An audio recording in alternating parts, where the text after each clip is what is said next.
Il y avait certaines personnes qui m'ont dit « mais ton truc c'est une secte ».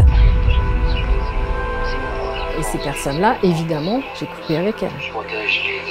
Eliane, je l'ai vue être en extase. J'ai ressenti quelque chose de très fort qui m'a retournée en fait comme un gant. Et j'ai été séduite ce week-end-là. Tout ce qui se dégageait de ça, c'était une grande belle en fait. Et c'était censé sauver le monde, nous épargner la pandémie. Elle vivait le chemin de croix et la crucifixion. J'ai vu que le sang arrivait, qu'elle saignait des yeux. Il y a des personnes qui disaient qu'elle se mettait du sang de cochon. J'ai eu honte pendant longtemps d'avoir adhéré à un truc pareil. La vérité n'était pas celle qu'on croyait.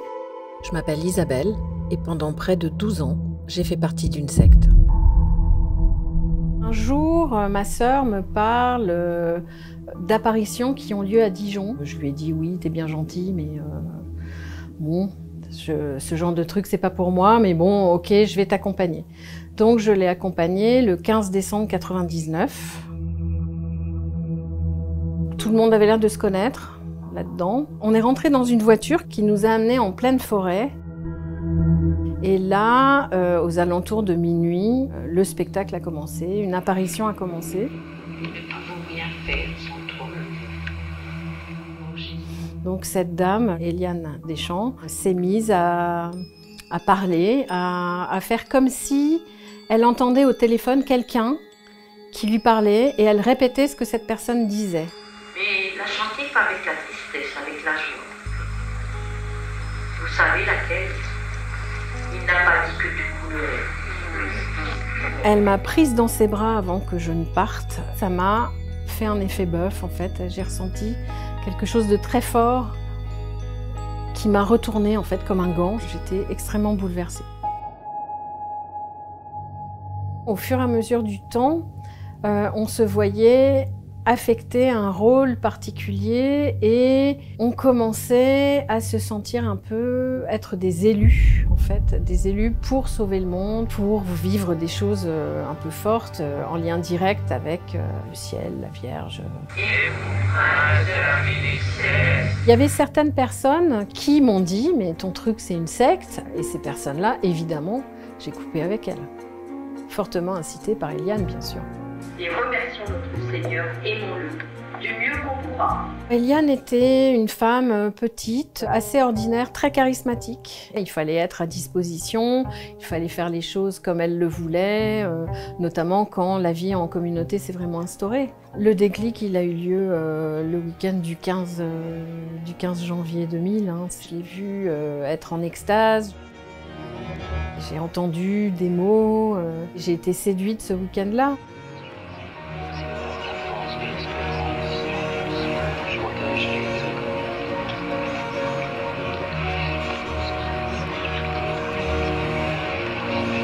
Je me sentais enfin utile à quelque chose et puis surtout j'avais une forte exigence spirituelle. Tout ce qui se dégageait de ça, c'était une grande belle en fait. Une proximité, une grande douceur et une grande... En 2001, ma mère nous a rejoints. Elle a été incitée fortement à quitter mon père, qui était fortement diabolisé.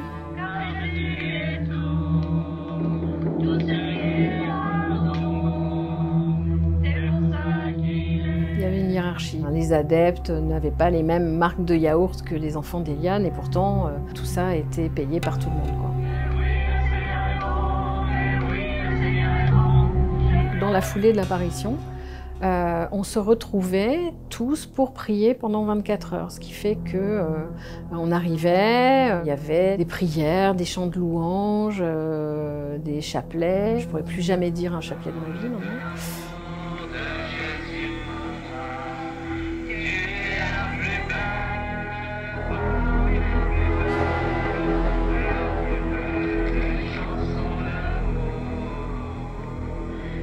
Ça durait jusqu'au lendemain matin.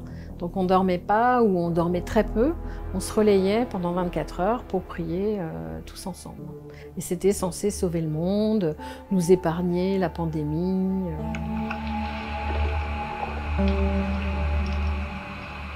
fils bien-aimé, l'apprend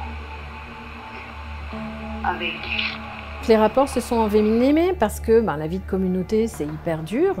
Et puis, en fait, il n'y avait pas vraiment d'harmonie. Et dès le départ, c'était très intense et très conflictuel entre beaucoup de monde. Donc on vivait des choses spirituelles fortes et en même temps, il y avait des gros clashs. et ne quittez pas. Je sais que ce soir, quelques-uns de mes enfants sont là, mais dans leur cœur, tout est là.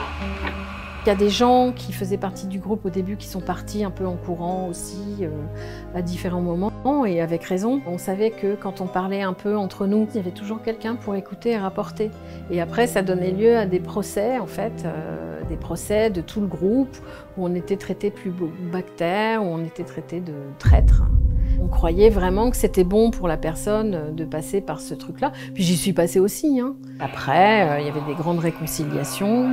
La personne était pardonnée dans les grands moments de fraternité. C'était assez horrible, en fait.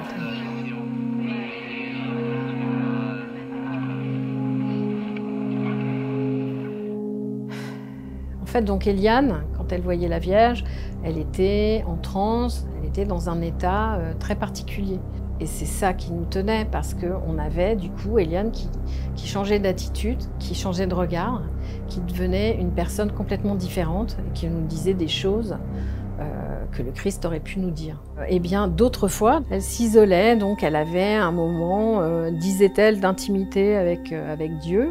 Elle nous disait ce qu'elle vivait et elle vivait le chemin de croix et la crucifixion pendant quelques heures. Et c'était très particulier. Vous ne m'entendez pas. Et pourtant, je suis bien là, tout prêt à vous accueillir. J'ai vu que le sang arrivait, qu'elle saignait des yeux. Parfois, elle saignait d'ici, elle avait comme la couronne d'épines, elle avait des traces de sang et qui apparaissaient spontanément et qui n'étaient pas rajoutées.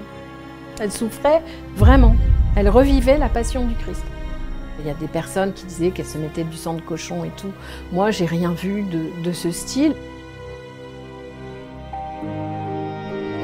À un moment, je me suis quand même éloignée du groupe parce que j'en prenais plein la figure, parce que j'émettais des doutes en fait. J'ai toujours réussi à continuer à travailler, donc à avoir une vie sociale en parallèle, donc je devenais peut-être quelqu'un de dangereux. J'ai coupé les ponts pendant 5 à 6 mois.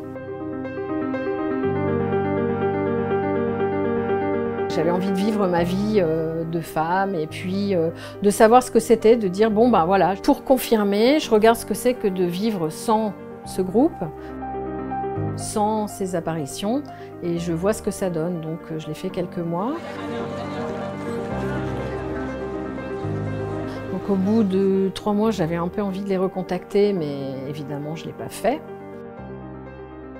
Pendant toutes ces années, donc mon père, qui s'est fait salement larguer, s'est battu. Il est toujours fou amoureux de ma mère et il a dit « Je me battrai jusqu'à ce que ma femme et mes filles reviennent ». Il est devenu président d'une association d'accompagnement de victimes de dérives sectaires. Il a porté plainte, il a créé un collectif avec d'autres familles, parce qu'on n'était pas la seule famille à être en rupture familiale. Eliane avait fait en sorte que beaucoup de familles ne se voient plus.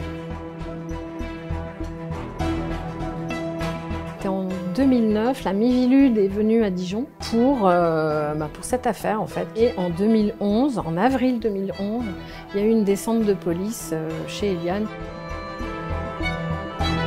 Ils ont mis Eliane et son bras droit en examen. Et puis il y a eu un jour où ma mère s'est révoltée. Elle s'est rendue compte en fait que c'était une secte. Ma mère est partie et ça a été le début de notre sortie. En juillet 2012. On s'est rendu compte que la vérité n'était pas celle qu'on croyait. On a revu notre père pour la première fois depuis des années, depuis 10 ans au moins. Et ce père qu'on avait vraiment diabolisé, qu'on avait haï en fait.